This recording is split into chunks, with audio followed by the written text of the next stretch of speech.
Good morning, students. I guess we had a little bit of cool weather last evening to remind us of our winter distress earlier in the term.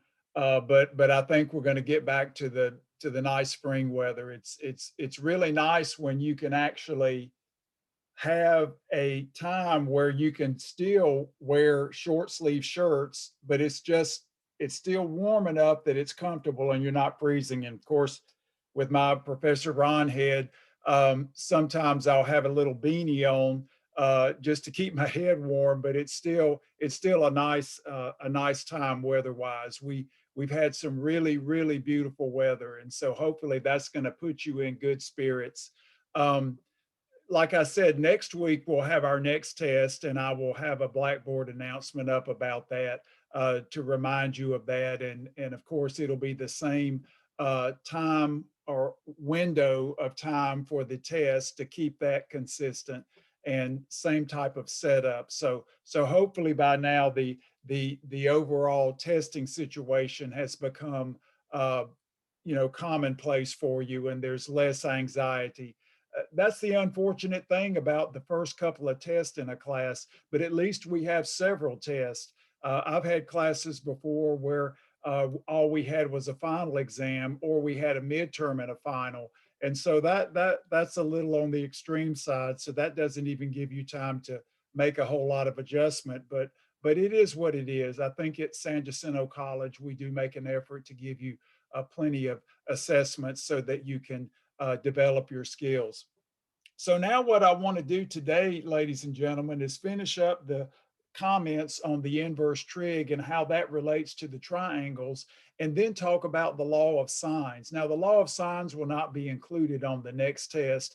It'll be pushed into the fourth test, but I want to go ahead and cover that so we'll have enough time to do the lecture topics on our next meeting, which will be Tuesday before your third test. So I've kind of rearranged things a little bit to make the lecture on next Tuesday to be less filled with things. So we're spreading things out a little bit better. So let me go ahead and share my screen. Now, when you think about the inverse trig functions, we see how convenient it is to have a right triangle. Only because when we look at the compositions where the inner function is an inverse trig function, that gives us a mechanism to draw a triangle. And so, of course, we still have to keep in mind the ranges and domains. And let me just also mention, remember with the inverse equations, you have to keep in your brain the ranges and domains for them to make sense.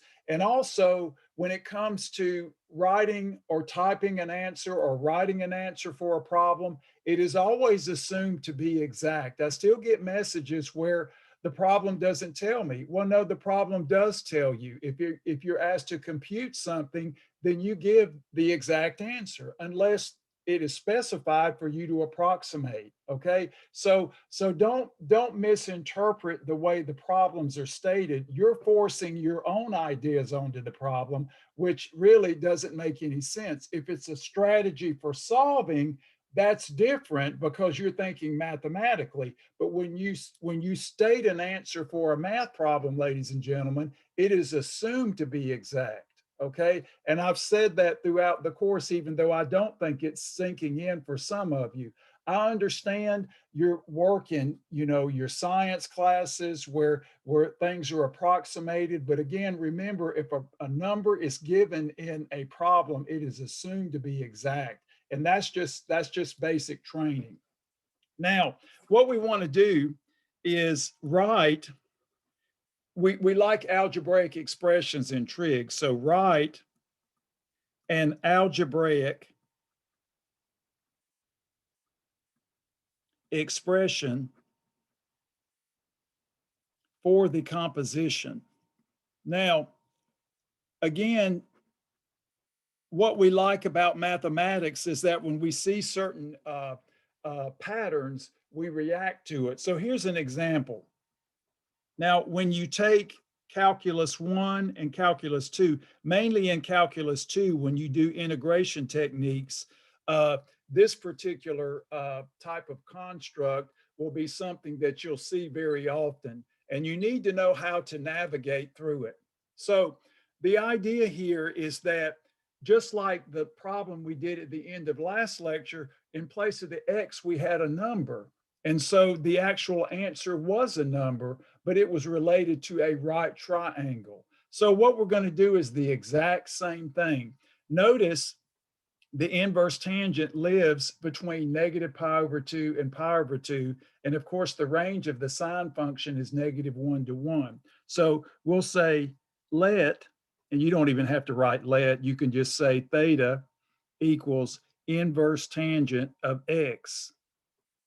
Now remember, before we had numbers there, no difference. So now when we think about this, we can apply the tangent to both sides of the equation. So we'll have, and we're going to be using inverse. So basically we have, I'm going to write it out in complete detail, but later on you can skip this step. So we'll have tangent of theta equals tangent of inverse tangent of x. Now, again, when we think about the inverse tangent, we know that x lives where it's just a real number. So this is always going to make sense. So this is x. Now, of course, you can just leave this step out. Normally I do because we're okay because we're working under the assumption of well-defined. So this is important. When we write this particular expression, we're assuming it's well-defined. If you've got a number there, it could be undefined, as you've seen in your WebAssign problems. So now, when you look at this, we can now think of this as a ratio if we just place a 1 here. So x is just really x over 1. And then we think opposite over adjacent. So this is where the power of the right triangle and the ratio of the sides of the triangle is very useful to our computations. So now we can say, all right, well, and we, again, we don't even have to do triangles. We can do Pythagorean identities, but you know what? Why not? It's so simple and so useful. And we'll use this construction over and over. So now let's place a theta. You can place it up here if you want. It doesn't matter. Usually it's customary to put it here. So we do opposite, which is x, over adjacent. And then we apply the Pythagorean theorem. So we know that the hypotenuse here will just be what? So we'll just, I'll just write this out. Hypotenuse squared equals x squared plus 1 squared. And therefore, with the principal square root, the hypotenuse will just be the principal square root of x squared plus 1, discarding the negative. And so, again, you don't even have to write this out. You know what to do. You can just say x squared plus 1 squared square root. Again, discarding the negative square root. And so if x were a number, this would all be filled with numbers. But since we've got the variable, our sides are communicated in terms of the variable x. And so now, just like before, we approach it the same way. There's absolutely no difference. So now this is what? This equals sine of theta. And now, of course, sine of theta, we can move to the triangle, is just what? Opposite over hypotenuse. So we get x divided by the square root of x squared plus 1. Now, of course, this is correct in terms of sine because we know in this particular case, if we look at what we have here, we've got x being a real number. And so if that's the case, the x controls the sign. That is, if x is positive, then sine of theta is positive. If x is less than 0, then sine of theta is less than 0. So again, the trigonometry has to afford us the correct sign construction, but we see that it's dictated by the x. Of course, the denominator is always positive. So this gives us our algebraic expression. Now, again, This all has to do with the fact that we can utilize the nature of the inverse trig function because it's the inner function. So that gives us the luxury of being able to do this. And why do we do it? You're thinking, okay, here's another academic exercise. We do this because this occurs often in our calculations when we're working with integrals in calculus 2.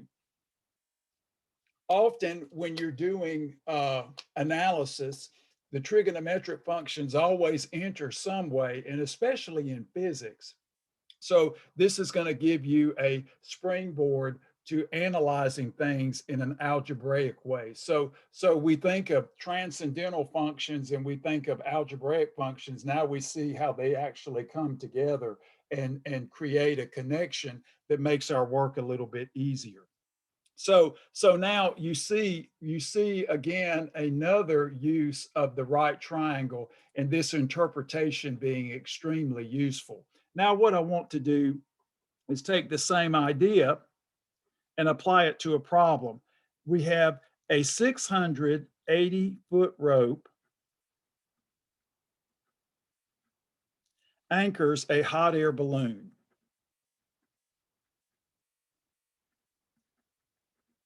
So hot air balloon.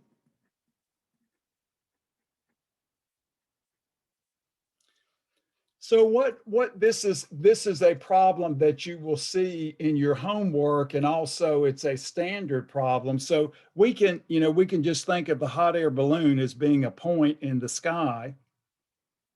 So there we have the horizontal. So we look at this as being the ground. Again, when we use the trig functions, we have to have a right angle somewhere. We've got to have a triangle if this is ever going to work. And so now we've got the anchor here and the rope attached to the hot air balloon. So here's the balloon here. And this is the rope that's 680 feet. Okay. So what the problem suggests in this case is just go ahead and notate this particular angle of elevation here as theta. So we say theta equals angle of elevation. Again, it's like we're doing physics. This is what we do in physics classes. We love right triangles. So the first thing would be this. Here's what the problem will ask us to do. Express theta. Oh, and the height we'll just call h. That'll be the height the balloon is above the ground. Express theta as a function of h. So here's the setup. We have a height above the ground, which we call h. We have an anchoring rope here that's 680 feet long attached to the balloon. Okay. And so now we're thinking if we've got this angle of elevation, we can utilize the same construction we have in the previous problem.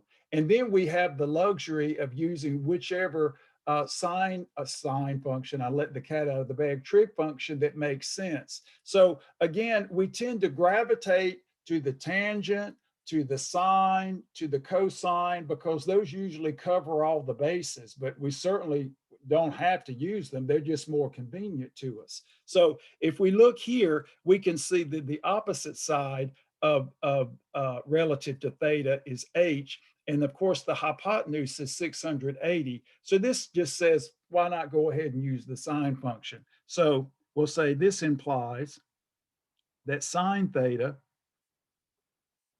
which is opposite over hypotenuse, will just be h divided by 680. Again, we're still working, these are all radians. We haven't really introduced the degree as I mentioned last time. So now when we look at this, we're thinking, okay, we have sine theta equals h over 680. So now we can apply the inverse sine function. And of course, on this side will be like we have here, we have the inverse equations, and that just basically leaves us with theta.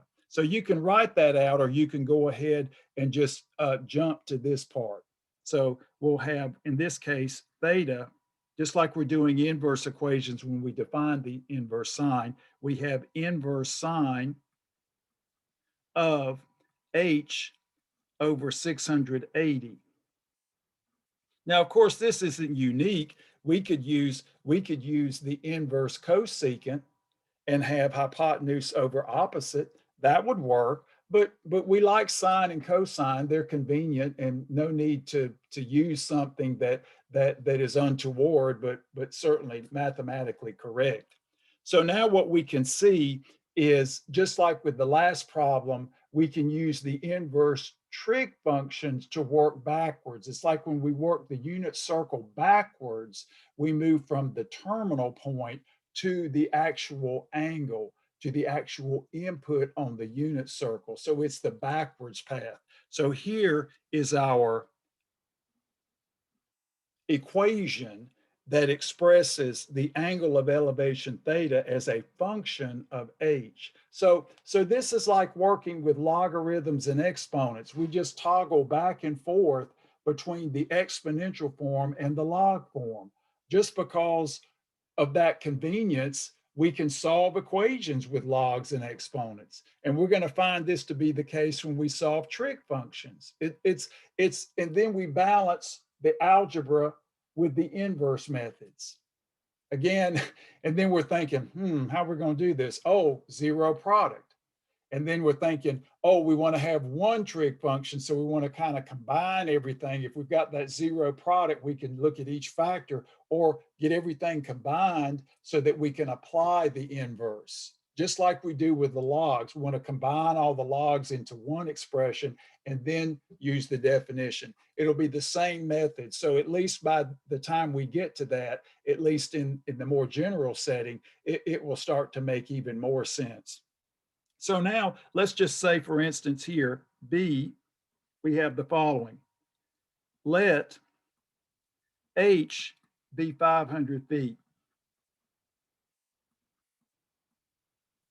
Then we'll say, what is theta?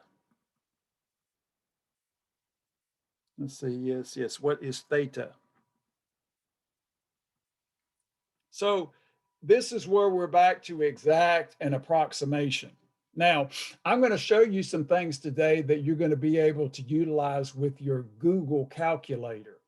And the Google calculator will be very useful when we want to work in degrees, so we don't have to do all of the conversions, which at times with the law of sines can be a little bit tricky, though there are times when we want to think about the conversion, but then there are times like when we do certain examples, like when we were thinking about how high is the mountain peak, we had all those unfortunate angles in degrees. So we could actually use the degree mode in our Google calculator to do the conversion for us, so we could actually get at an approximation from the exact expression. So that's something that I'm going to want you to use. Otherwise, you have to use tables and make conversions using a calculator that might be a little bit awkward. Not that it's bad, it's just that what I want us to be able to do is take the exact expression and get a nice approximation with Google. So now when we look at this, this implies that theta equals the inverse sine of h 500 divided by 680. So of course we can reduce this. We have the inverse sine, the zeros go away, so we get 50 over 68. And then of course we can divide by 2. So we get 25, and then we get a 34. So when you look at this, here is the exact value of theta in radians. This is radian measure. Okay, because when we define the inverse trig functions, we define them relative to radian measure. So this is a radian measure.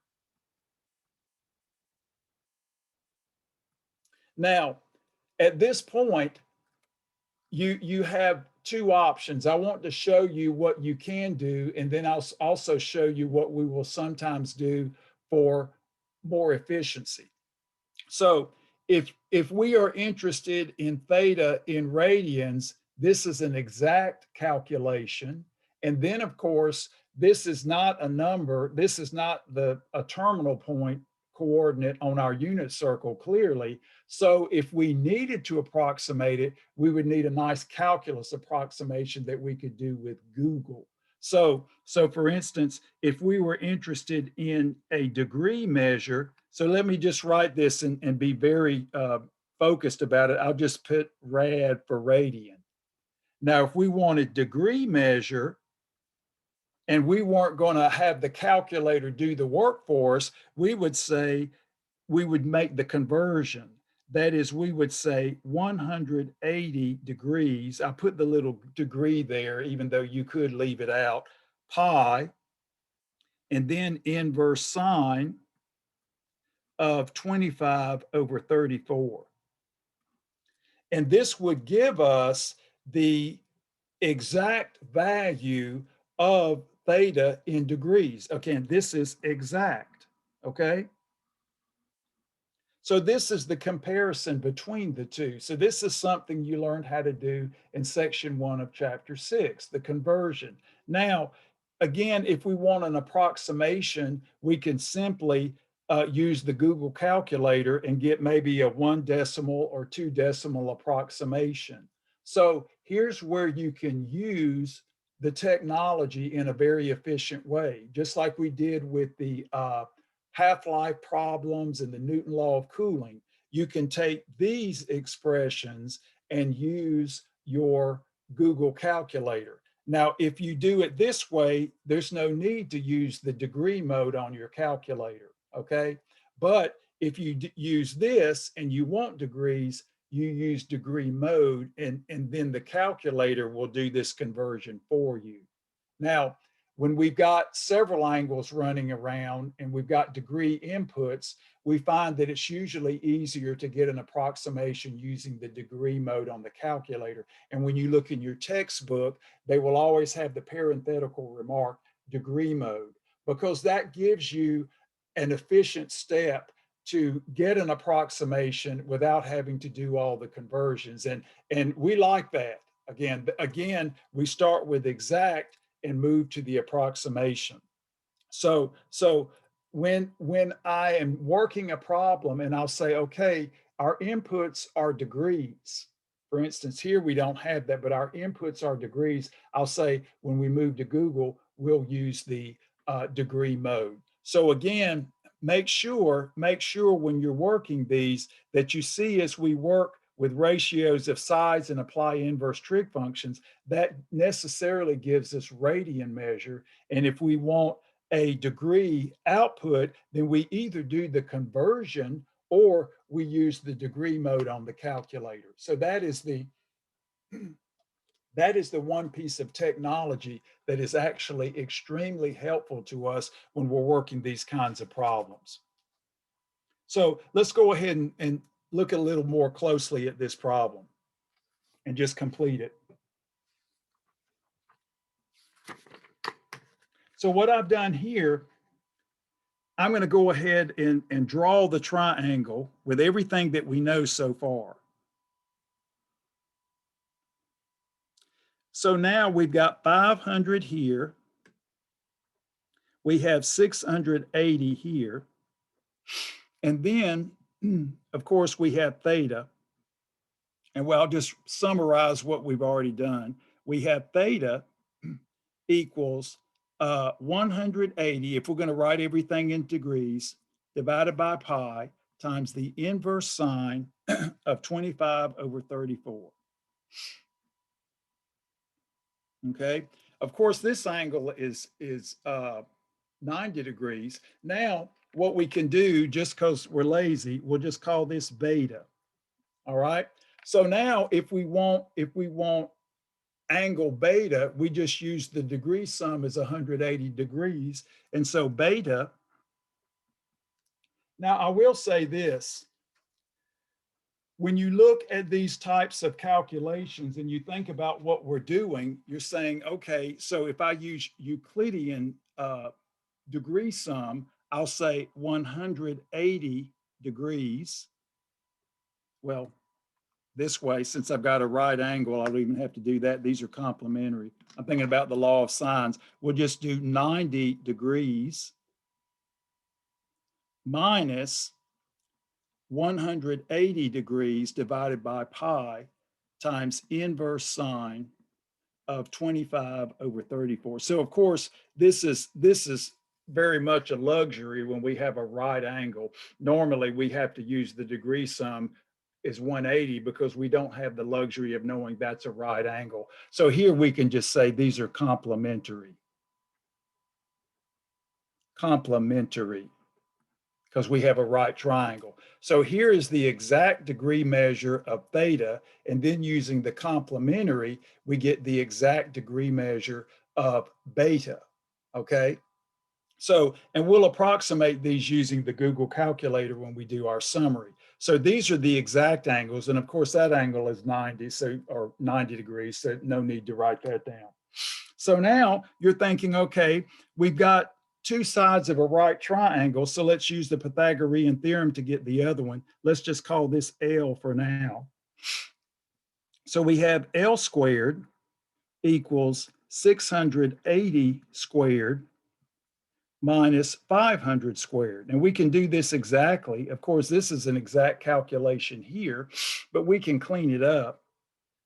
So let's go ahead and write this using some of the numbers that we have in here. So we have 68 times a 10 quantity squared minus a 50 times a 10 quantity squared, because these both have multiples of 10 in them, right? So 68 times a 10 and a 50 times a 10.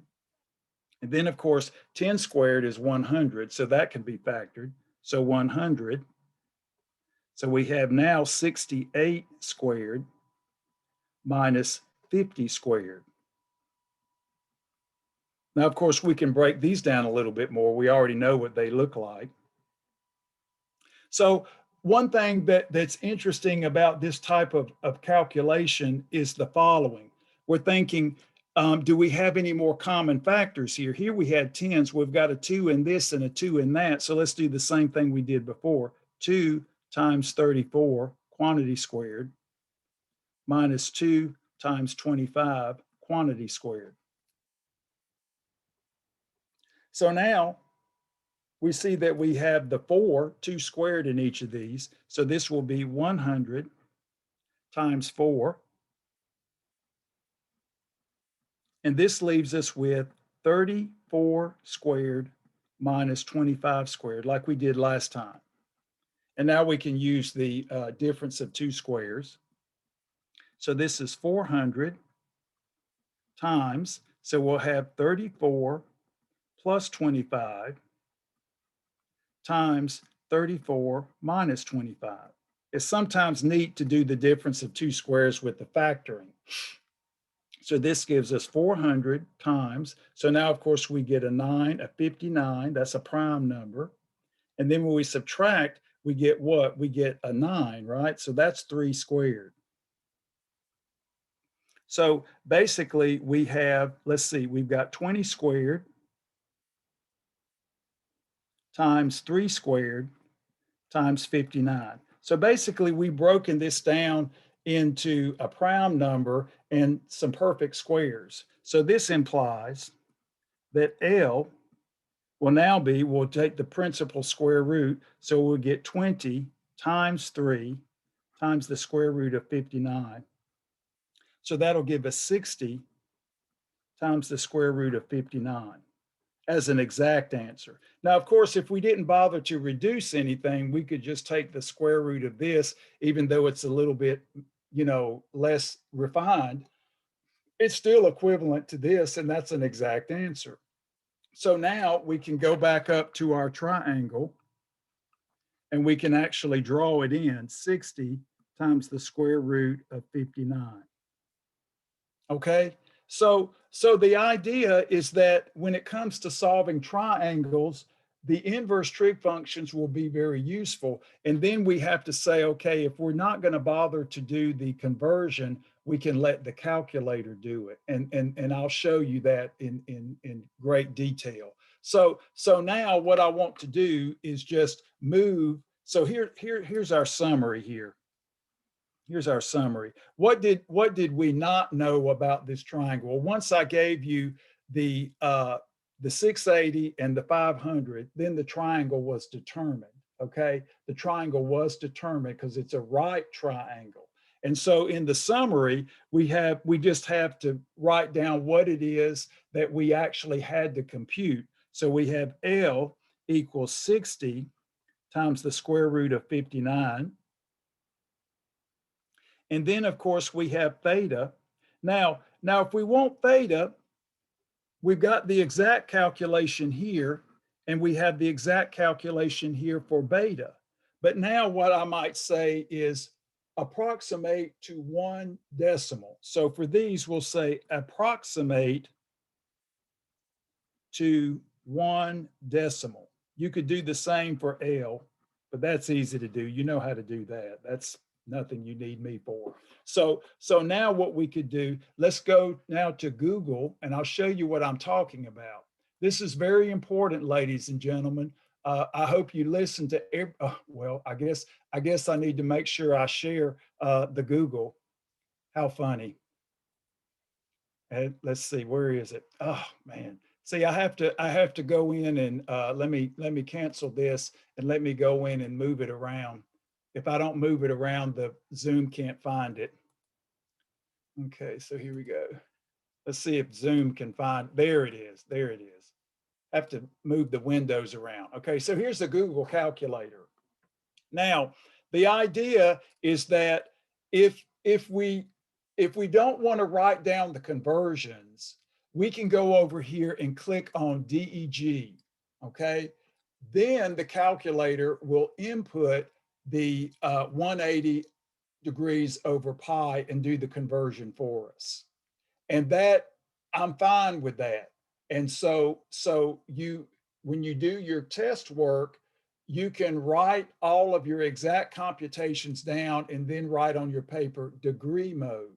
Okay, that's important. We have to make sure that we are specifying mode or put little degrees so that our exact calculations are correct. Otherwise, we're writing down nonsense. So for instance, if I was going to say, I'm going to let the Google calculator do the conversion. So for theta, I'll say inverse sine. Now this is like I was telling you before, the inverse sine can also be written as arc sine. Okay, so the Google is going to put the arc sine instead of the sine to the superscript -1. So this will help you learn that new notation.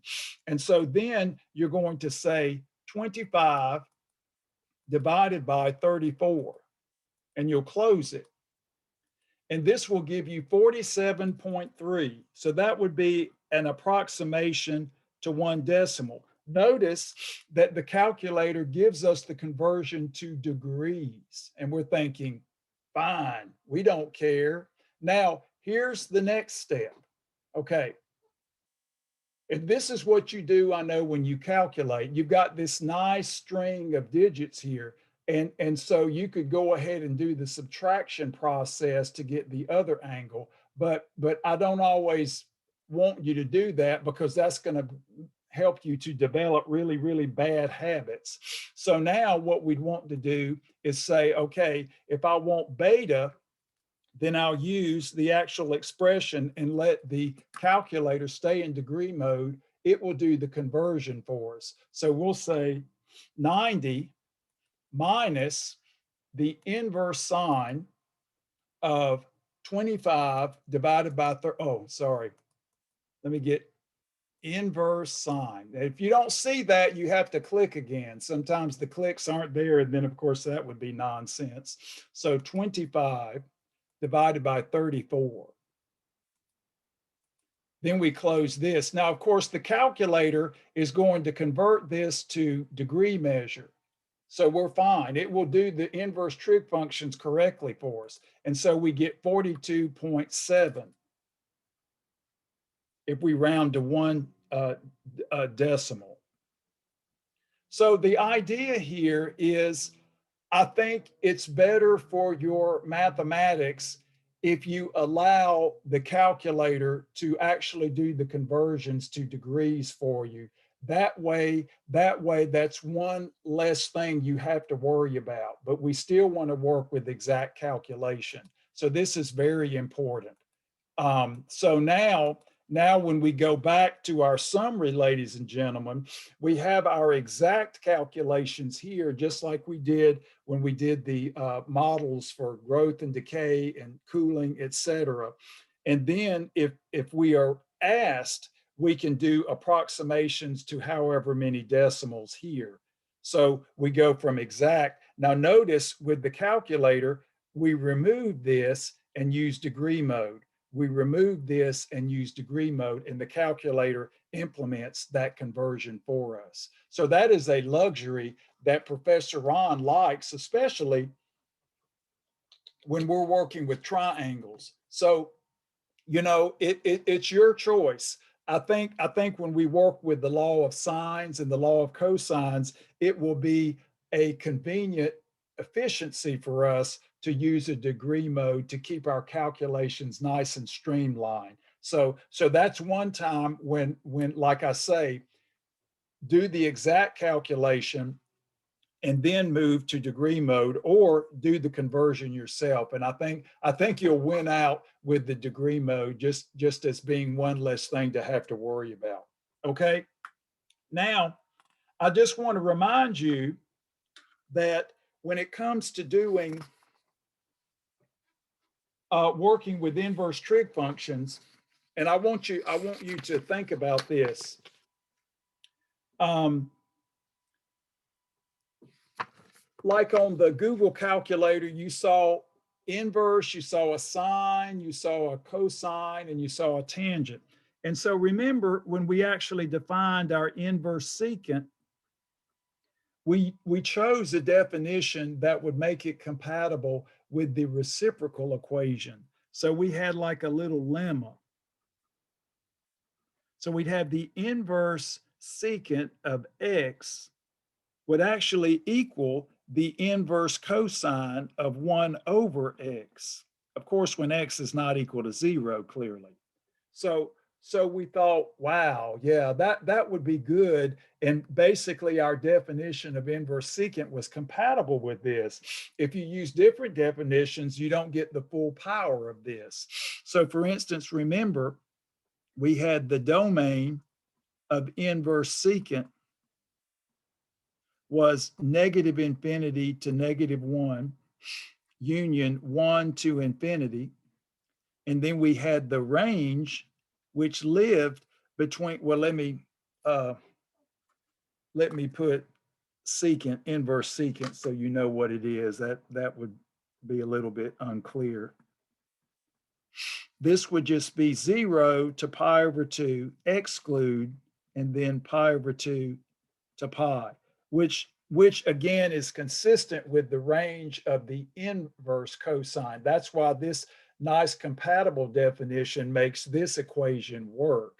So again, I want you to know you can actually do a proof of this, just like we did with the equations, the complementary equations, and then the inverse sine function is odd. Try that with this. You can do the same kind of proof here.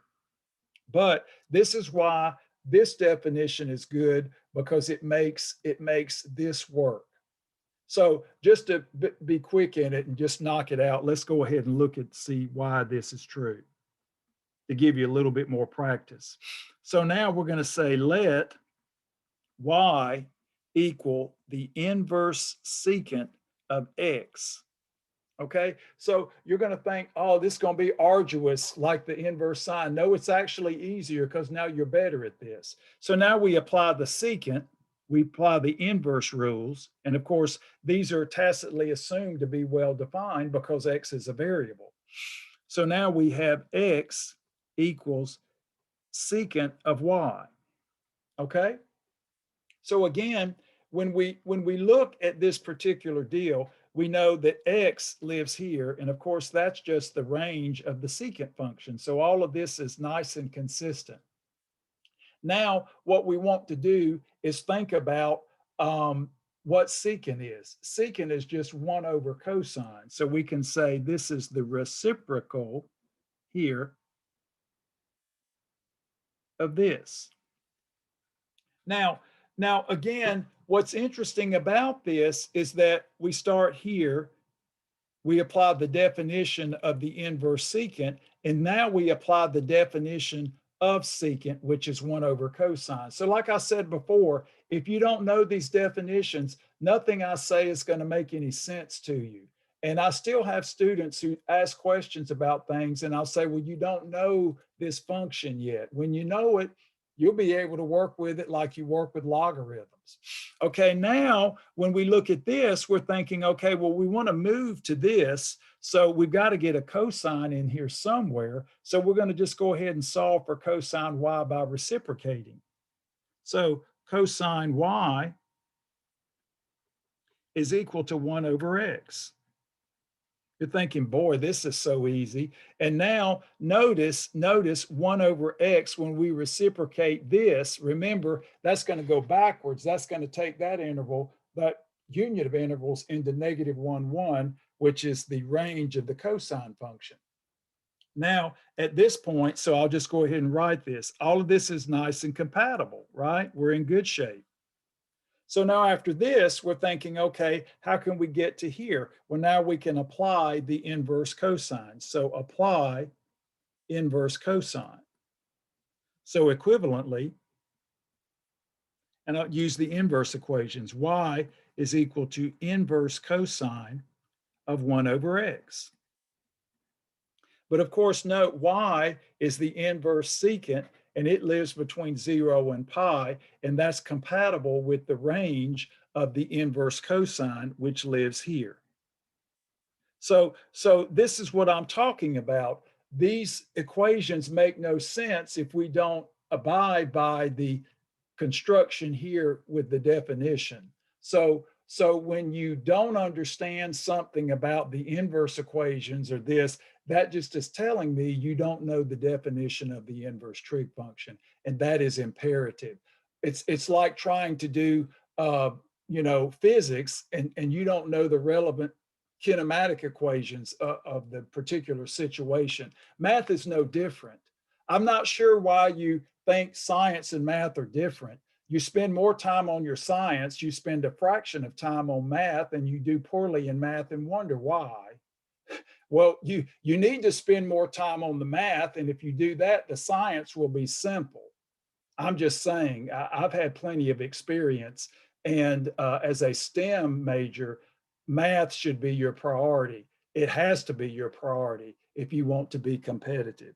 So now you're thinking, okay, well, y is this. So equivalently, inverse secant of x is inverse cosine of 1 over x. So now you can see that the actual process of doing this is not so difficult when you think about the experience that you've had with these functions.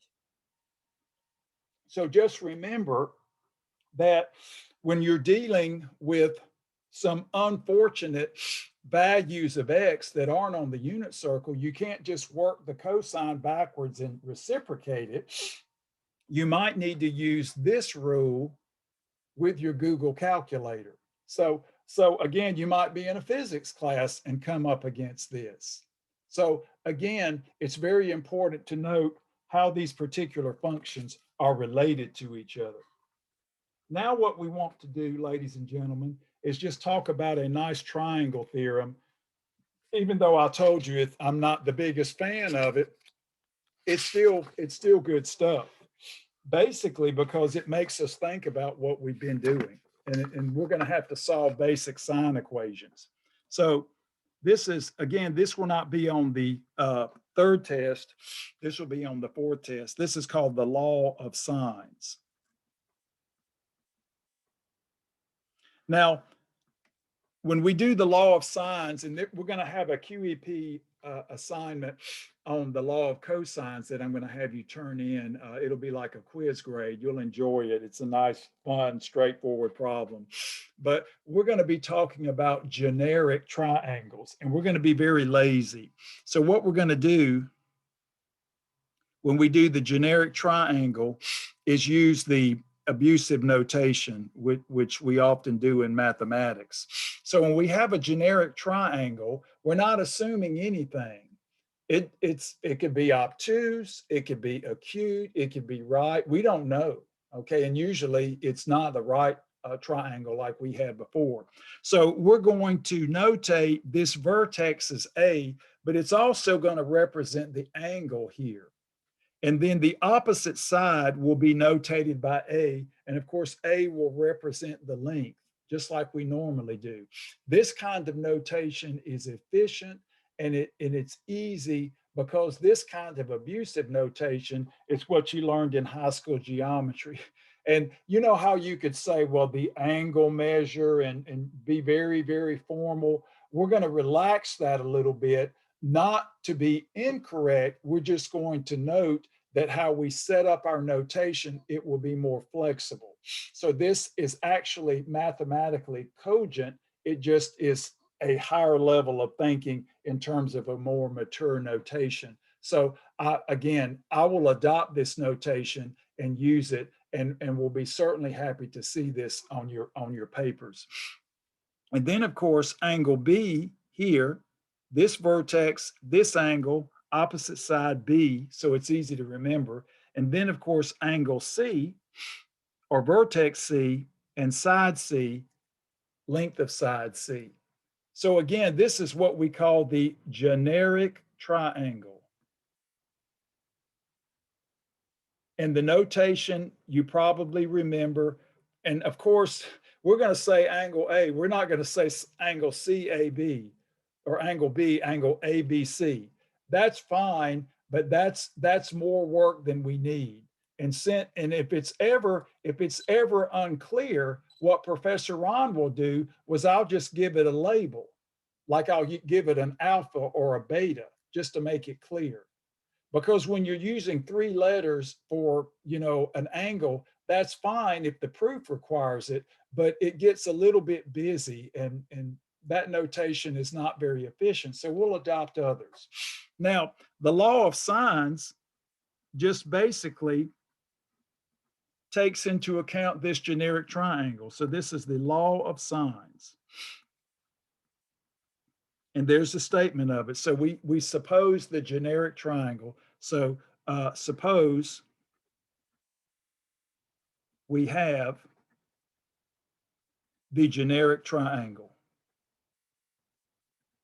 That's it. That's the hypothesis. We just start with a generic triangle. Then there's a real simple relationship between the angles and the sines of the angles and the lengths of the sides.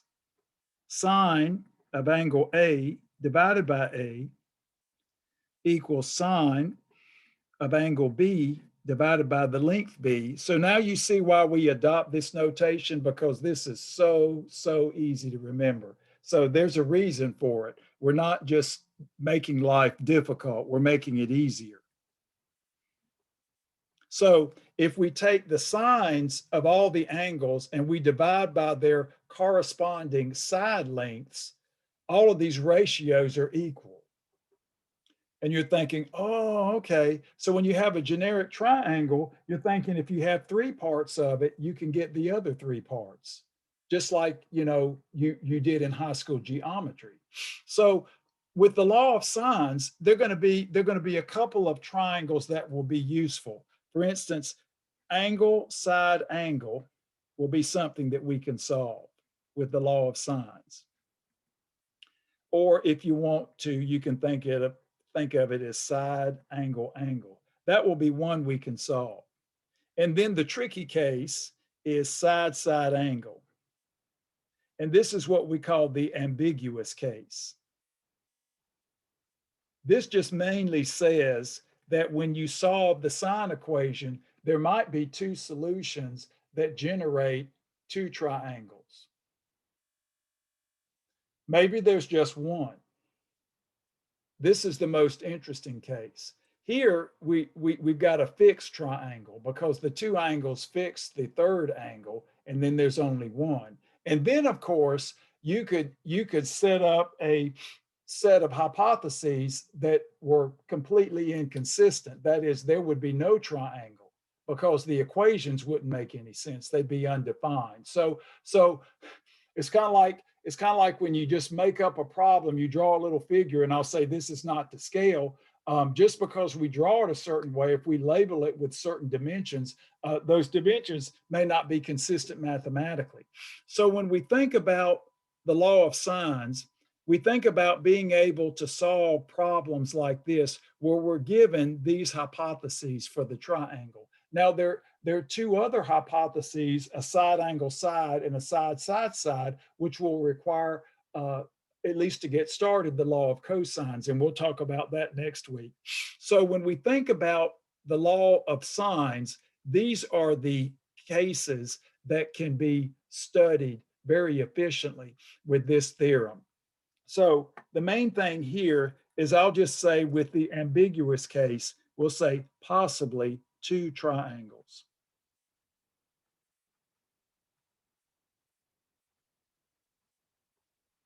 Thus we have possibly two triangles, and then we can say no triangle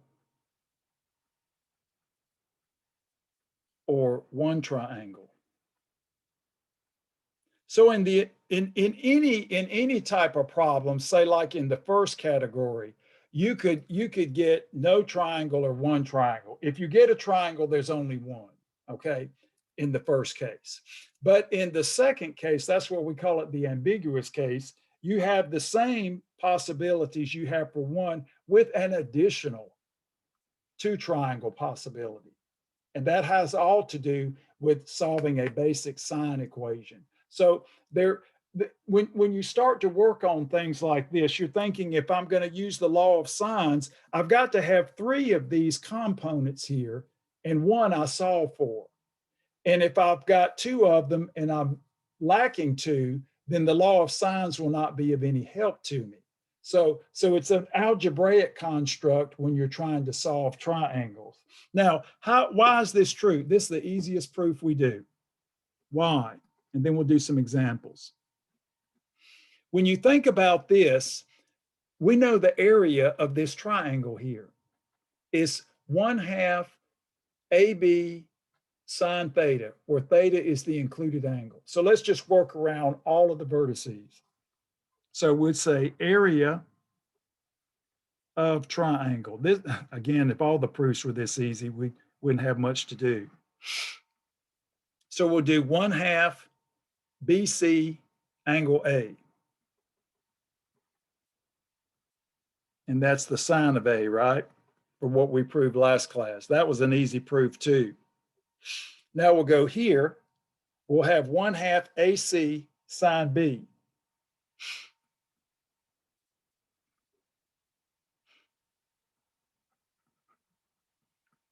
And now we'll go to this angle. Again, the A and the B in the included angle. So we have 1/2 AB sine C.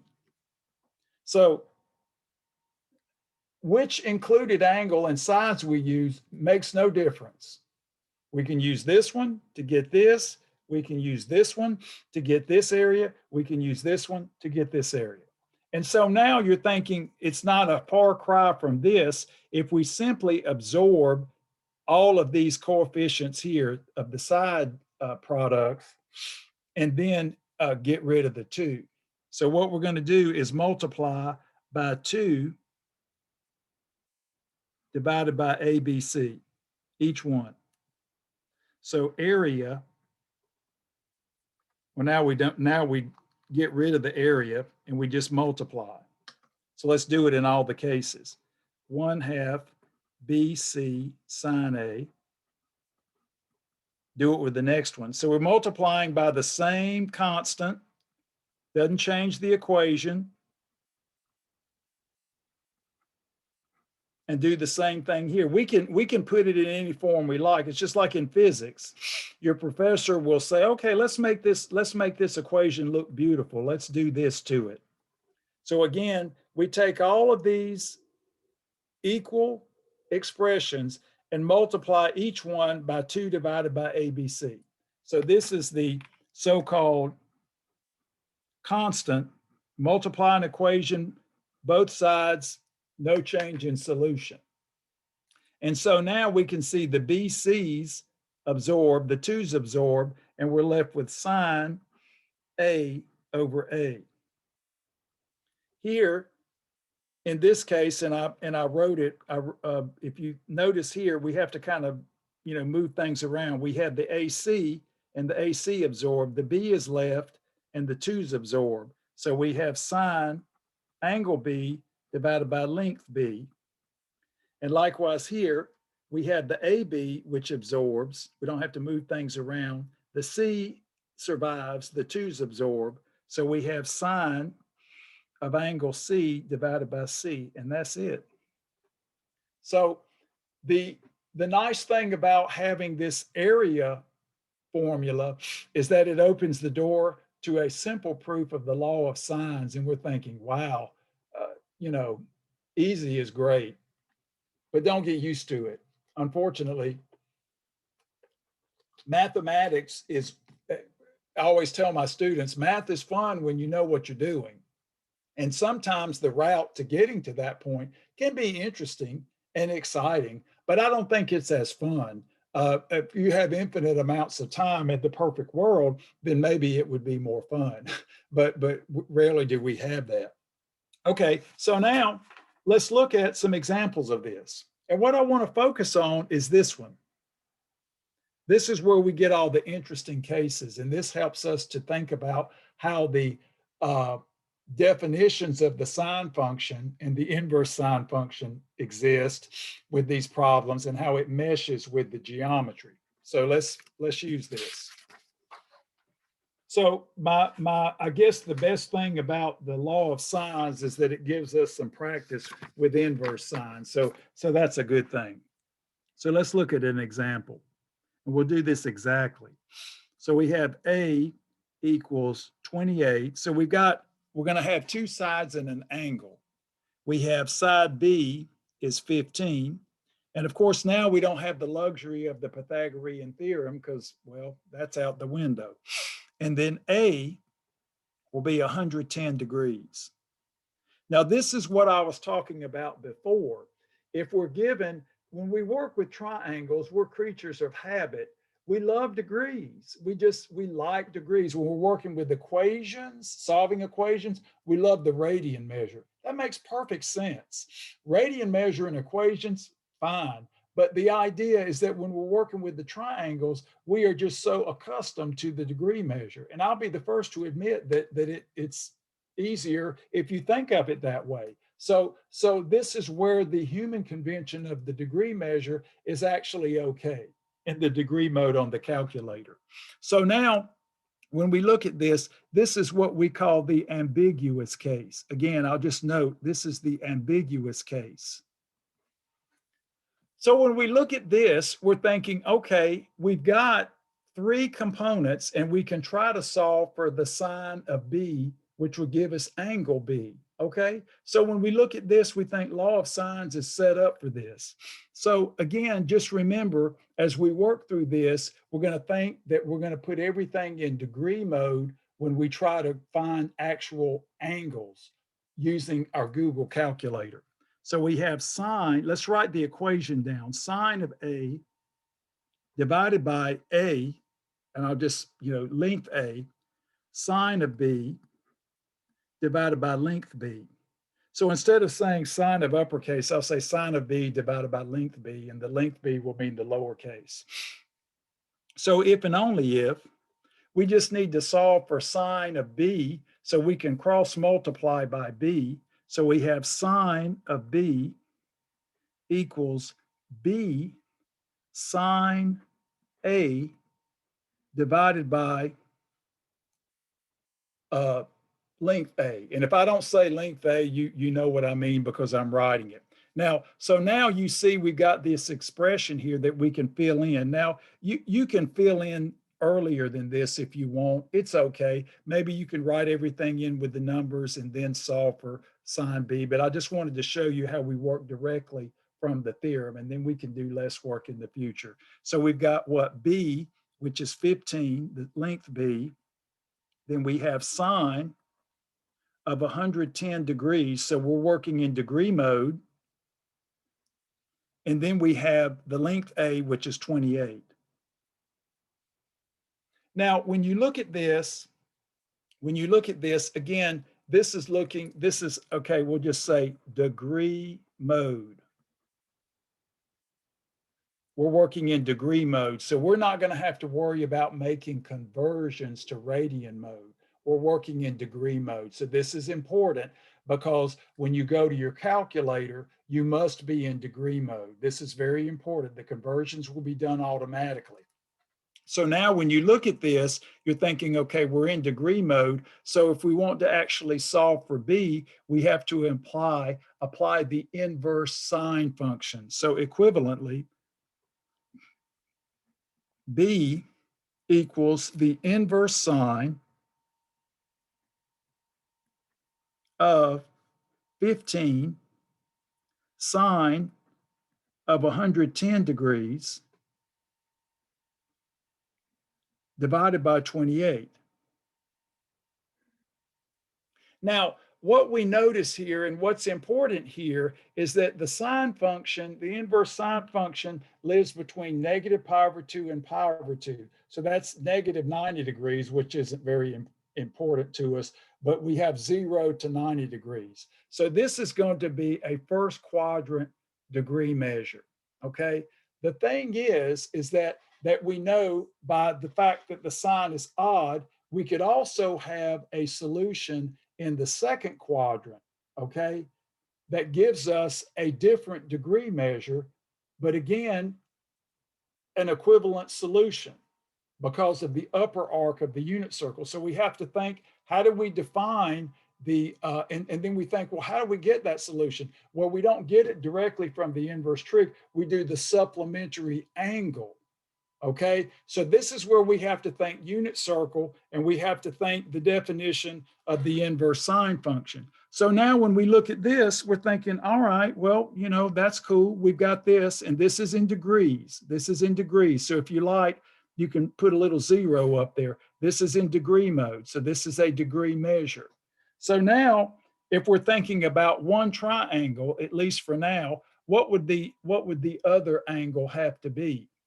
Well, let's just go ahead and see. This would be C.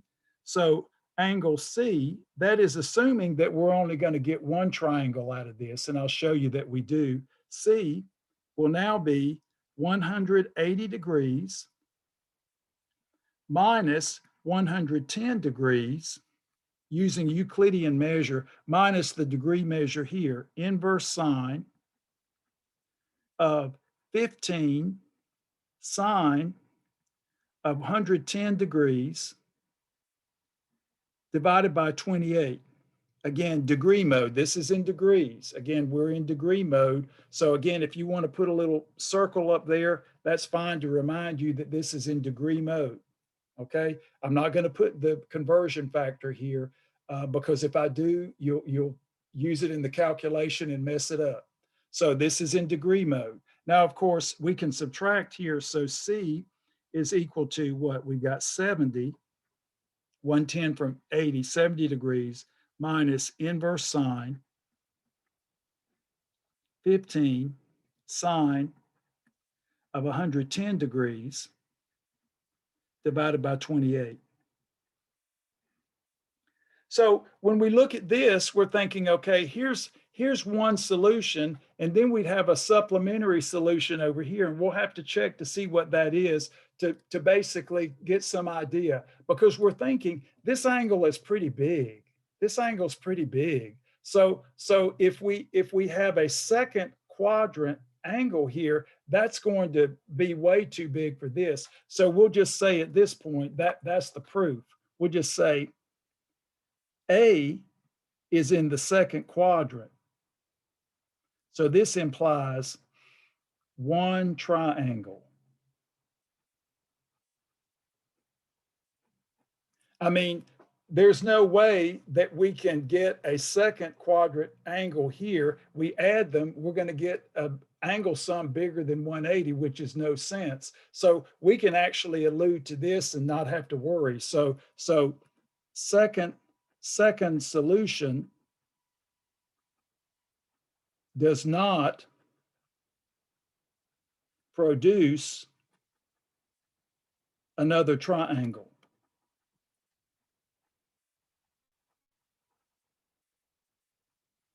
So this is important, does not.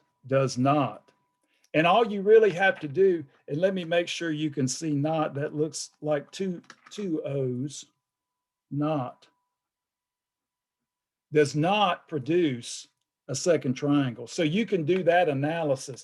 The usual case is when this is a smaller angle and then you have more flexibility. So again, when we think of the sine equation, we have to think of the supplementary solution that we find in the second quadrant. And that's like, okay, remember me, I also work. But then you have to say, does that produce a second triangle or is it a non-existent triangle? And here we see it is non-existent. So now notice everybody, we have angle A, we have angle B, and we have angle C. So we can go ahead and put boxes around all of this. So these are our exact calculations, again, in degree mode. Now, what about C? We don't have length C or side C.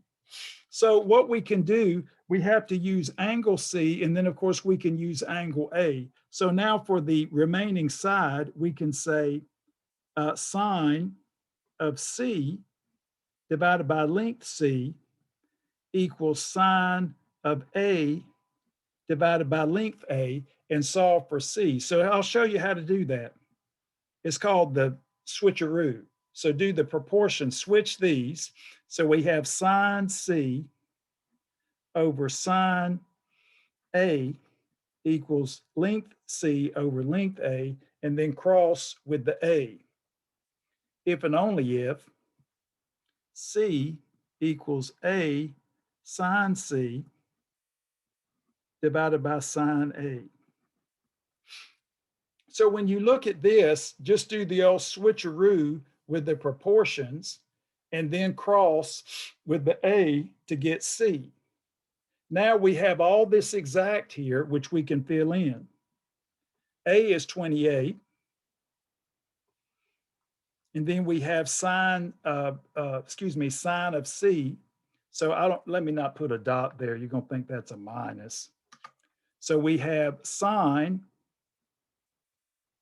of C, which is a degree mode, 70 degrees minus inverse sine of 15 sine 110 degrees divided by 28, close and then bracket, then divided by sine of A, but we know A is exactly 110.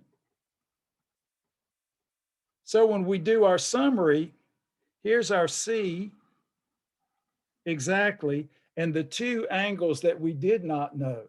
So at this point, we could say approximate to 1 decimal. Okay?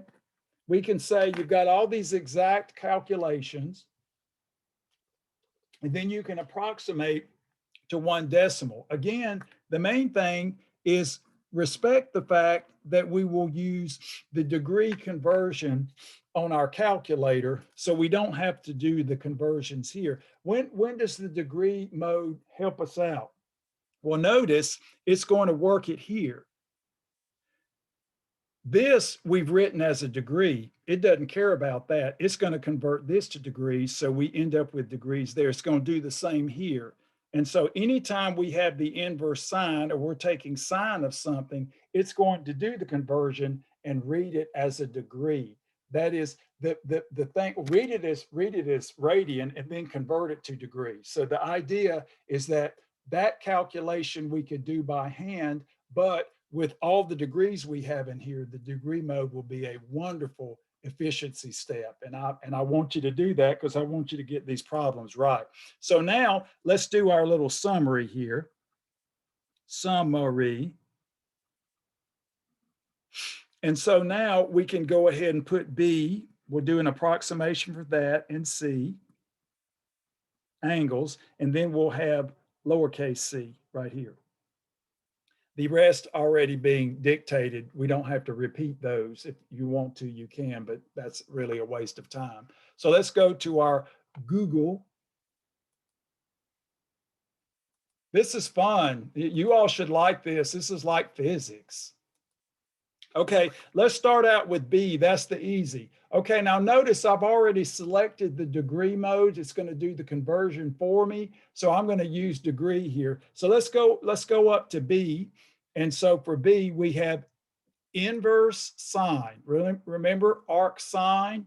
And then we're going to have 15 times sine of 110 degrees divided by 28. And we don't have to worry about parentheses with that because that's well defined. So we have 15 times sine of 110, close, and then we divide by 28 and close out the arc sine. And that gives us 30.2 degrees. So go ahead and write that down to one decimal. So nice. You will thank me for using degree mode. Now maybe you understand why it works. If you did this before and didn't understand it, or maybe you did, I don't know. So now we're thinking, okay, well, let's go ahead and get C. Let's just do it from scratch. So look at your equation for C. So you're thinking, well, you can just subtract 70 and just take the added absolute value. Let's just work at using the calculator, degree mode. So we have 70 minus, and now we do our inverse sine, make sure you see the arc sine, and then we basically have the same thing again. We have 15 times sine of 110 degrees, close, divided by 28. And this gives us 39.8 degrees to one decimal. Okay, so again, and I know you all read the book too. Make sure that you look at those parenthetical remarks, because the book is actually, this is one time I degree, no pun intended. I agree with the book to help you with an efficient approximation. Certainly, I know I like the exact. So I want you to write the exact expression and then use the calculator to get a nice approximation. Now for C, we have a nice setup for that. And this is actually going to be the same thing, but we're going to take the sine of the inverse sine for C. So now for C, we're going to use parentheses in the numerator and then divide by the denominator. So first we're going to start out with parenthesis, 28 times, and then we're going to have the sine. And now we're going to have our opening parenthesis for the sine. So we're going to have 70 degrees minus, now we need our inverse sine. So we have inverse sine. Okay, now we do the same thing we did before, inverse sine. So we'll have 15 times sine of 110 degrees divided by 28. Now we close out the inverse sine, we close out the sine, and we close out the numerator, and then divide by sine of 110 degrees. And this gives us 19.1 to one decimal. Now this is just like we did when we were working with the trig functions, with the law of the exponents and logarithms. We have nice exact expressions here, and then we can do one level of approximation. I do not want to see again, I'm doing this so that you get correct answers. Students will sometimes use their calculator and they'll store values to however many decimals. And I'm sure that's probably what maybe some of you have done before, but I want to see the exact calculation. And then you can use your Google calculator to go to the exact. And of course, you can take some shortcuts if you leave a number to all those strings of decimals stored in your calculator to cut down on the amount of keystrokes. I understand that, but I want you to see that all of this can be done exactly where you're not approximating with an approximation. Okay, if you do the exact calculation, then there's only one level of approximation. You compute all of this from the exact expression, and then boom, you do approximate to one decimal, just like what we've done here. So as an practicing engineer or a practicing surveyor or whatever, you've got to have clean calculations. If your calculations are written with round off error, then you're not going to help your boss very much. And over time, if you're using a bad result multiplied by itself over time, then the error gets just unwieldy. And you don't want that. You want good calculations. So work from exact expressions. Now, what I want to do is talk about, so you know how to do the ambiguous case. That is, if you start out with an angle here that's smaller in the first quadrant, then that second angle can actually give you something that will be of use to you. So that's kind of how you navigate this, knowing here, when we think about the original setup here, for this SSA, we had one triangle. We didn't have the existence of no triangle, and we didn't get two because of this restriction here. So again, the mathematics dictates how many triangles we get, all right? Now, of course, no solution would mean that you tried to solve this and it didn't make any sense. Maybe you turn out having something that just doesn't make sense mathematically. So here's an example of that. So say we have an example. Again, another ambiguous case. A is equal to 20. C is equal to 45. And these are all lengths, okay? And then we have an angle of 125 degrees. Okay, and so now with this, we're doing the same thing again. It's like solve the triangle, solve the triangle.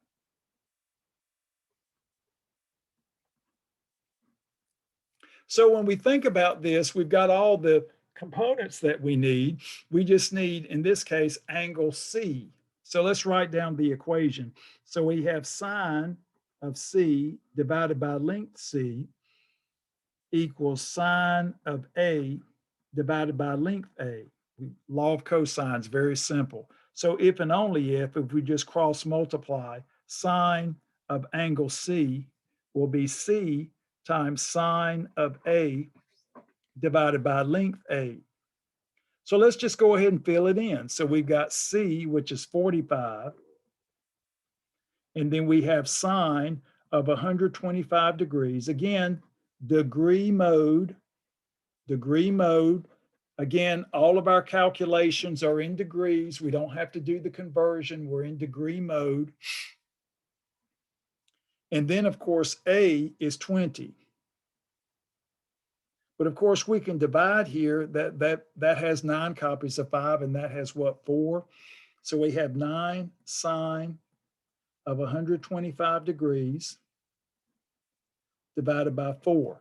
Now what we can see, and I'll just go ahead and write this down, we have 9/4 times sine of 125 degrees. And of course, that's a positive number. That's a number between 0 and 1. And then we think to ourselves, okay, that's that's kind of close to 120 degrees. We know that sine of 120 degrees is root 3/2. So we can say this is approximately √3/2 times 9/4. Again, the the 2 doesn't absorb. So when we look at this, we basically have what? 9/8 times the square root of 3. Well, this number is clearly bigger than 1, okay? So this would never make any sense. The range of the sine function is between -1 and 1. And when we look at this, we've got a number that's bigger than 1. So this is no solution. Now, of course, if you don't believe me, you can just go ahead and try to take the inverse sine of this, and it will come up undefined. Now, of course, if it's really close and you can't do an estimate, you're thinking, is that too big? You can always check. But this is clearly the case. And, you know, we've got a number here that's 2 1/4, and we're multiplying a number that's, kind of close to 1. So we're thinking that's a little on the big side. So this is what I was talking about before, ladies and gentlemen. You can't just summarily assign values to angles and side lengths and just magically get a triangle. It may be completely inconsistent mathematically. So that's what I keep saying. And I know most of you don't believe me because you don't understand me, but you will eventually. And I think the light bulb will come on when you get to the university and finally you decide that what Professor Ron was saying was actually correct, and things will start to be easier for you. We see the connection between the geometry, the number theory, the analysis, they're all the same. You know, Euclid was such a huge force in geometry and mathematics is that he did everything from logical deduction, and he intertwined the number theory, the algebra, and the geometry. And for the longest time, ladies and gentlemen, Euclid's Elements formed the geometry textbook for the United States. That's what the students used for geometry, high school geometry. Of course, they did away with that. And of course, math plummeted as it is today. If we would stick with the tried and true principles that used to be in place, then the level of mathematics would be up here and we would be at the top as we used to be. Now we're close to the bottom. And all of our counterparts across the ocean that are doing things the tried and true way have ascended way above us. And so once we finally get back to working things the way we used to, we'll find that we move back up in the level of expertise. So we want our STEM majors to have the proper grounding in mathematics. So now we're thinking no solution, so no triangle. So we see that the lack of solution here means lack of geometry. Again, intertwining the algebra with the geometry. So that's a question. So yes. you guys said if we wanted to solve it, how will we do, like, say, like, if we couldn't do what you had just did by just having a glimpse at it, or like estimating that was like approximately near the square root of 3/2, how would we solve that? Oh, like if you were thinking, I need to check the Google. Yeah. Let's do it. Okay, let's do it. So Jay was saying, what if we don't see it like that, Professor Ron? How could we prove to ourselves that it was actually no solution? Okay, well, let's go ahead and compute it. Look on your paper, and we want to do, well, here, let me go back and write it first. Let me write this. So say we threw caution to the wind and we said, what would C have to be? C would be the inverse sine of 9 times sine of 125 degrees divided by 4. Okay, so that would be C exactly. So then you say, okay, well, Professor Ron says go to Google and get the approximation. So we say, okay, degree mode. So we say inverse sine, right here, arc sine. Then we have 9 times sine of 125 degrees divided by 4. Close that out and hit equals. Error. There's your proof. So the thing is that I want, Jay makes a good point. If you get error, I want it to be because it's supporting the mathematics, not because you had a typo. So like I said before, if you don't believe what I did here in my estimation, which I really want you to be able to do, you can just move forward with solving for C like we did before, and this is undefined. So again, this implies no triangle, okay? So thank you, Jay. That's actually pretty neat. You know what's interesting is that if you think about what I say to you, you can use the technology to your advantage if you use it sparingly and when it's necessary.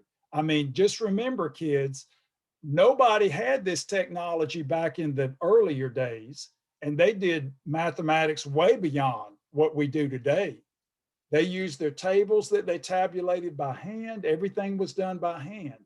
So that's why I focus on the hand calculations and then say, okay, now that we live in the 21st century, let's use our Google calculator and make the process a little bit more efficient. And certainly there's nothing wrong with that. I'm sure people were very happy when cars were invented and they could actually get to grandma's house a lot quicker. I mean, I like the fact that I could grow up in the mountains of North Carolina. I get to go visit my grandmother Alice because we could drive there and it was convenient. So yeah, I mean, I like technology. It meant that I could spend time with people in my life that cared about me, and that was important. So again, just remember the mathematics will support the geometry, either positively or in this case in a negative aspect.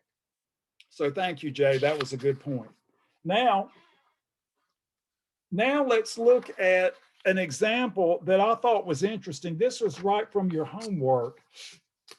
I thought the students will really like this. So what we want to do is think about maybe we're given a figure like we had for the last class where we need to solve for certain things, but we're thinking, how do we work the mathematics, the equations, to make sure we're getting what we want? So in this case, I'm going to label it differently so it's easier to work with. So I'm going to say compute angles, and I'll label these angles theta and phi. And here's the given. They give you a geometric figure. So we have, I'll draw this so we can see it. Similar to what we had before, but we don't have the luxury of the right angles. We really enjoy our right angles. Now, of course, like I said before, if you're using, remember when we derived the formula for the area of the triangle, we used right angles because we imposed one. We had the right triangle. But now we get these nice formulas that allow us to work with triangles that don't have any right angles. Now, of course, if we're going to use ratios and things, we need right angles clearly. So now let's go ahead and draw this. So here's what I'm going to label. This is going to be called the given parameters. So we're going to have theta here. We're going to have phi here. Those two angles we're going to compute. Now, what are we given? We're given, again, that we have a 30-degree angle here. We're given that this side length is 28. We're given that this side length is 20. So at least we're thinking maybe law of sines, and we're given that this side length is 20, and that's it. But that's actually quite useful. Now notice, and my picture's not the best. I mean, this is clearly isosceles, but not Rembrandt. So when we look at this, we see the 30-degree angle, we see the side length of 28, side length of 28, side length of 28. Now we can take our red pen and say, okay, what can we glean from this? Well, we see that these two angles are congruent because these are base angles of an isosceles triangle. So that's good to know. Now, again, we're not given the same set of circumstances that we normally have with a triangle. For instance, remember, here we're given parameters, but we're given a picture, okay? And this picture says that this angle is in quadrant 2, okay? Let me say that again. We have this setup here, and this is the picture we're given that has to that we're told is geometrically correct. This angle is supplementary in this, excuse me, is in the second quadrant. It's between 90 degrees and 180 degrees. And so we think about ourselves, wait a minute, when we solve the sine equations, if we get a positive angle, it's in the first quadrant. So that's a big assumption there that we have to wield. Now, notice that we need to call these congruent angles here something, so I'm going to call them gamma. Gamma. Notice that gamma is supplementary to this angle. So if we use the law of sines, we're going to get gamma. And to find that angle, we're going to have to subtract that from 180 degrees. Again, this is extremely important. And a reason I'm doing this problem, because I never have had a student who has ever gotten this problem correct. Because they're just assuming that the equations are going to give them the right answer without any thought process going on. So what I'm going to do is I'm just going to call this beta. Just give it a label. So now we can apply what's going on with the law of sines. Now, remember, inverse sine, let's just say, of x in general lives here.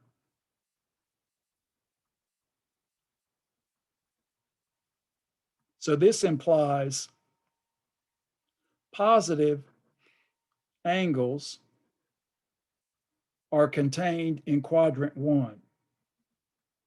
So when we solve using the inverse sine, we do not get an angle in quadrant 2.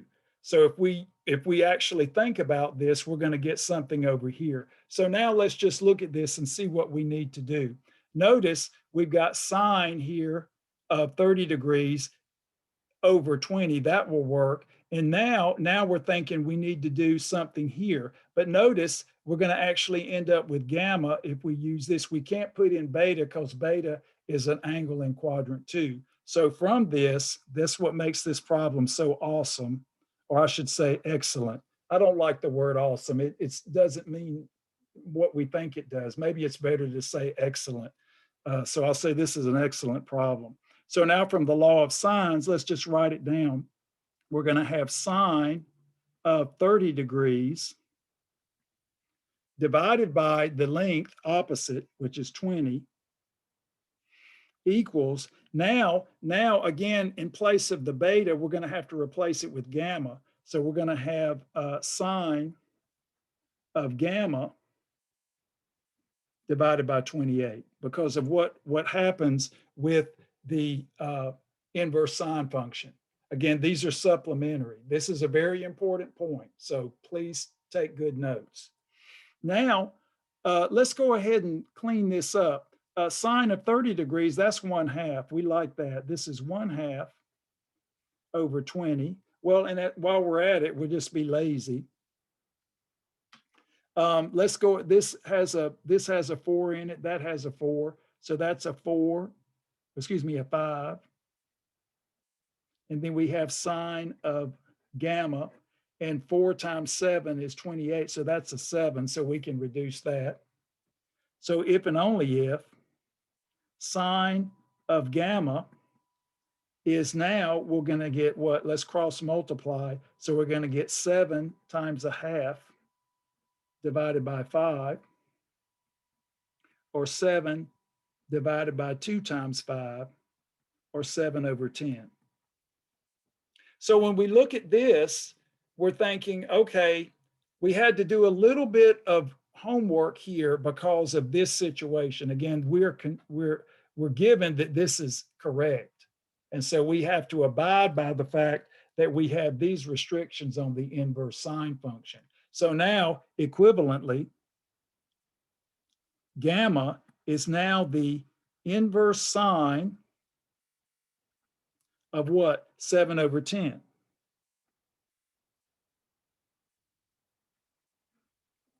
That's this. Now, notice, this will allow us to get beta.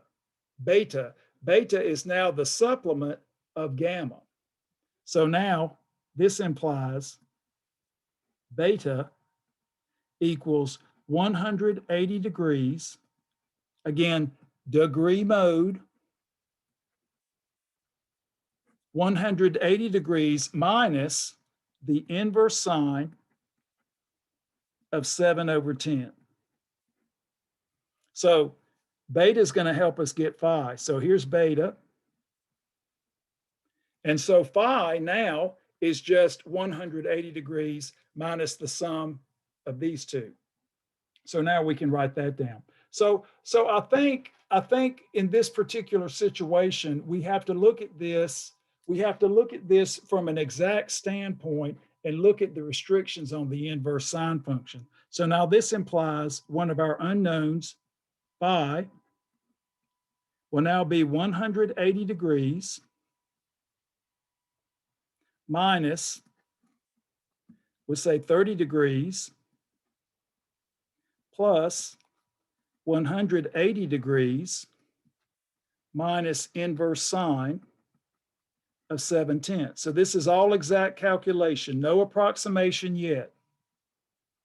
So now notice the 180s absorb. So we've got a -30 and a minus. So this will be inverse sine in degree mode of 7/10 minus 30 degrees.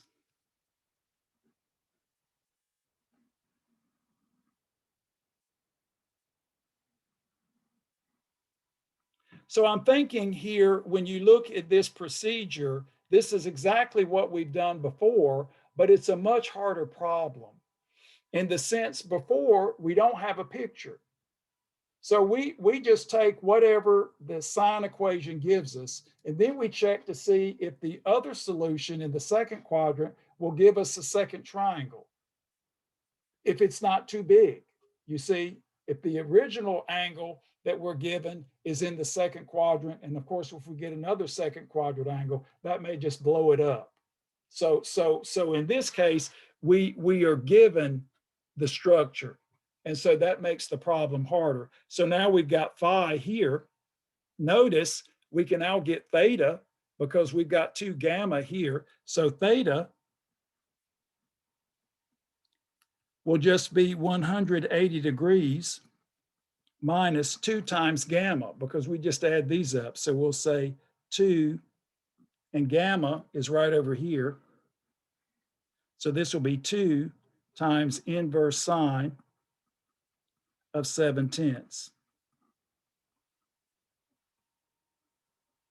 So these are exact. So what's nice about this problem is that the hard part is to kind of figure out beta relative to gamma, and then use the angle sum of 180 degrees for the interior angles of a triangle. And then in fact, again, theta is really simple because we have isosceles. So we can just take 2 times the degree measure of gamma and subtract from 180. So these are exact. Exact.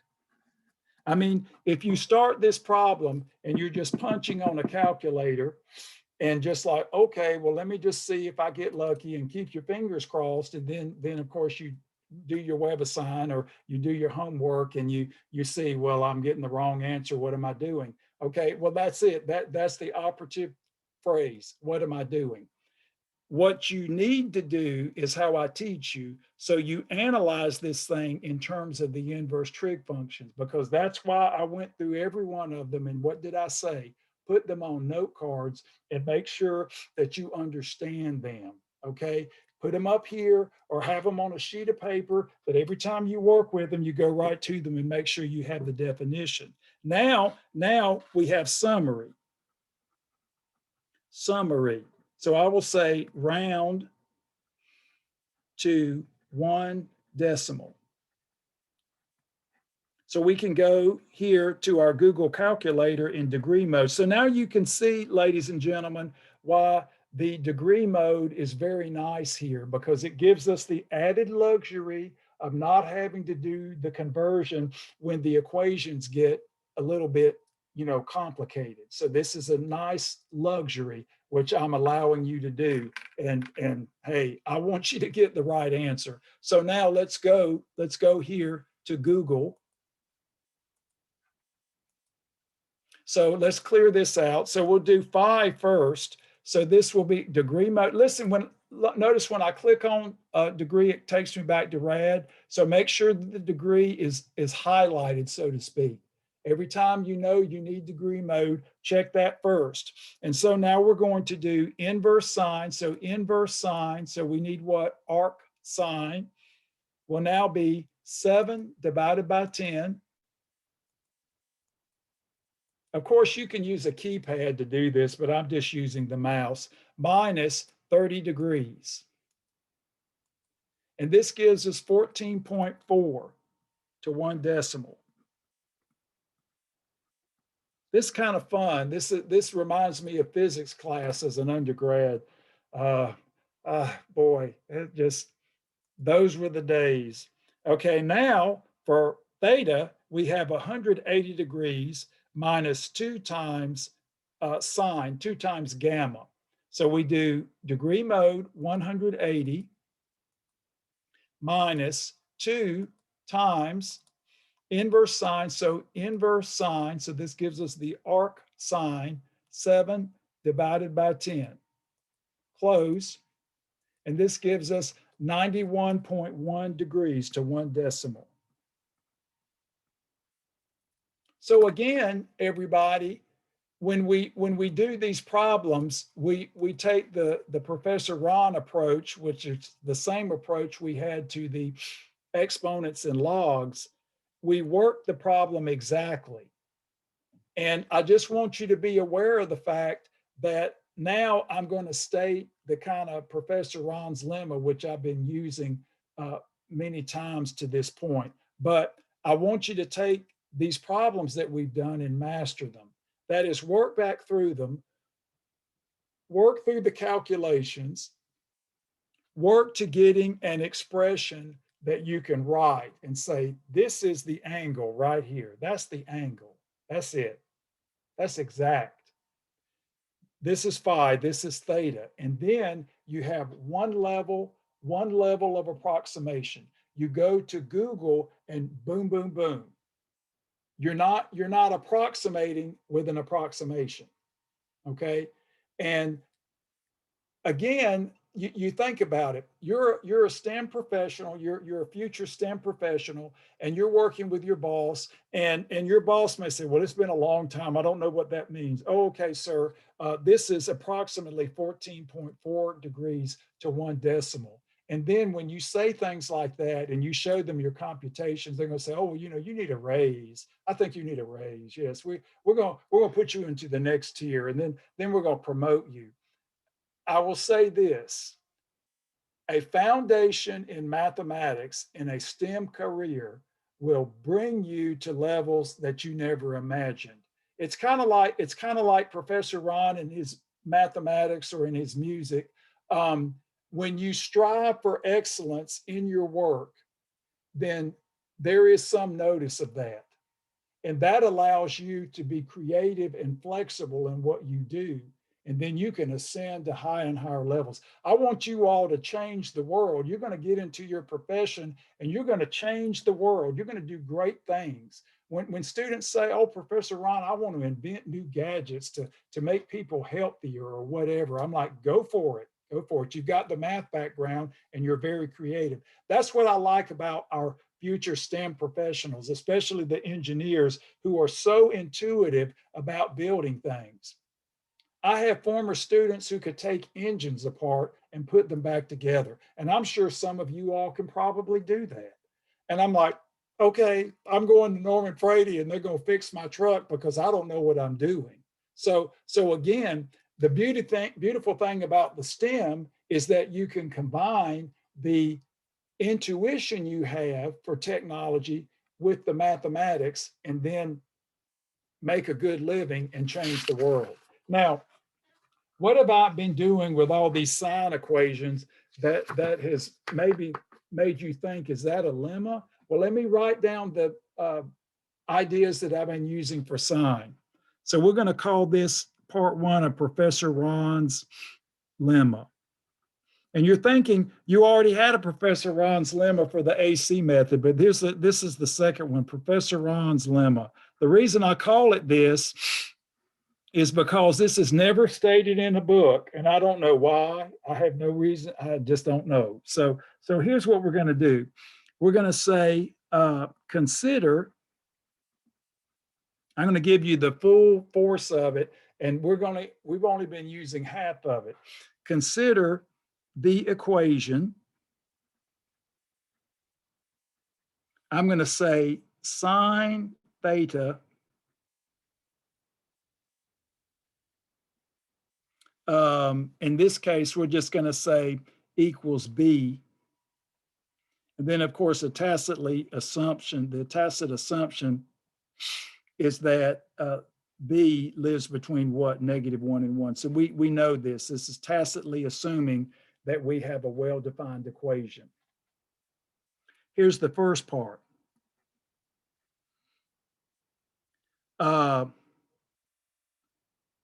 If theta 1,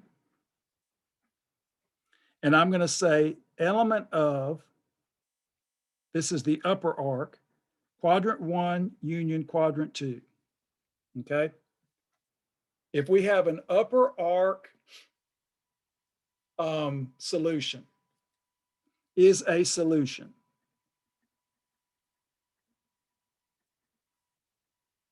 then theta 2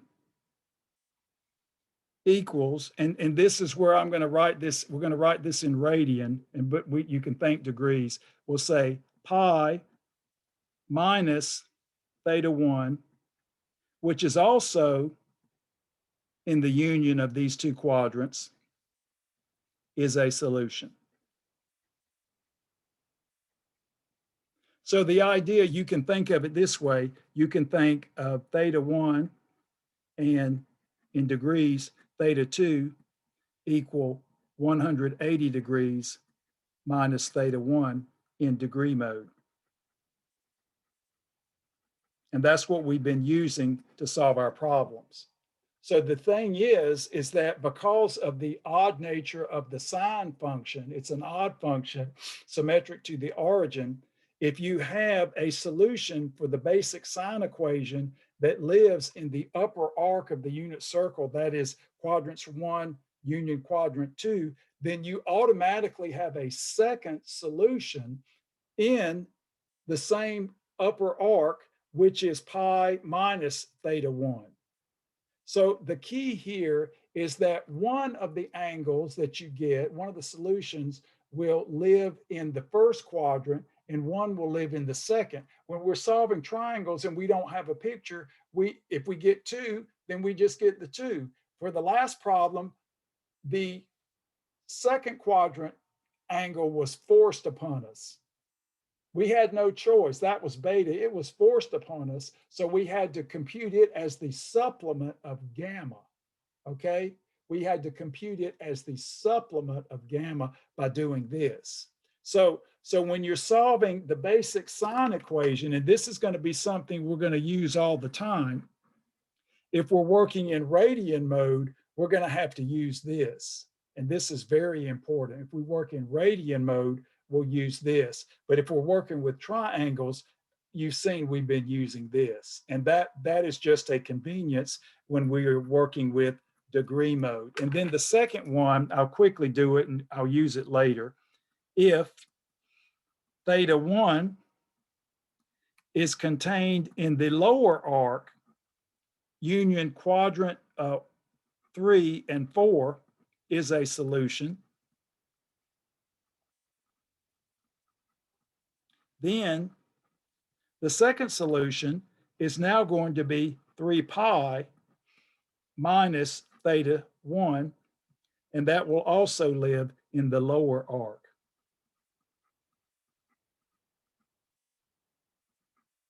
Is a solution.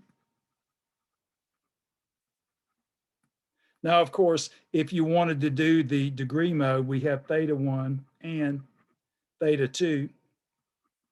Now, of course, remember, we have 360 plus 180, and that gives you 0, that gives you a 4, 540. So this would be 540 degrees minus theta 1 in degree mode. Now, this is also very important and can be easily proven, but this is what I'm talking about. We haven't used this one because when it comes to triangles, we're not going to have any angles in a triangle that are this big. This makes no sense. So this is what we've been using for triangles. Now, when we solve equations in general, this will also be utilized. So this is what I'm talking about. If we're doing the triangles in the ambiguous case, then we can't just assume that we don't get another triangle. We have to check. We have to see, do we have an existent triangle? The equation gives us two solutions. Is this second solution a verifiable triangle? So this is what we've been doing. Now, there's also a version of this for cosine, and I'll share that with you, but it's easy.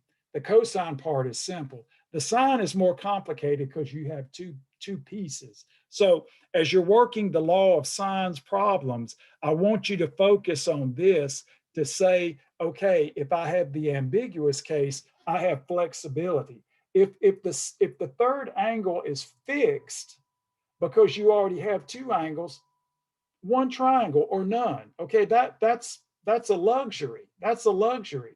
But when you have the ambiguous case, you don't have a fixed third angle. And that's where you get the flexibility from part one of Professor Ron's lemma for the sine equation. Okay, so that's what I've been using. And so this is, I have to say, I like the law of sines because it's a great segue into this. And we see the equation solving directly impacts the geometry of the triangles. So when the next thing we'll do is law of cosines to pick up the cases we don't get here, and then we'll do some basic trig identities. So now, just again, if you want to go ahead and spend time on this just to kind of build your foundation, it's going to help you out for test 3, but this will not be covered directly on test 3 because I'm going to stop the content at 6.4 just to give you a little more breathing room. So just remember, we have to work a little bit ahead so that we don't have too much material on our next lecture before our test. And I found this to be actually very good. So thank you for your attendance today. I'll send out invitations for my conference hours. If you have some questions, come by to see me. Otherwise, you can send the WebAssign messages. I do appreciate the WebAssign messages because it lets me know, especially in calculus, it lets me know where you're having some issues, and I can always address that during lecture. So enjoy the crisp weather, the comfortable weather, and if I see you at the conference hours, wonderful. Otherwise, have a nice Good Friday time with your family, and it's always a special time when we're at this point of the year, at least for me. So, but whatever the case may be, enjoy your weekend, and I'll talk to you soon. Everybody have a great day.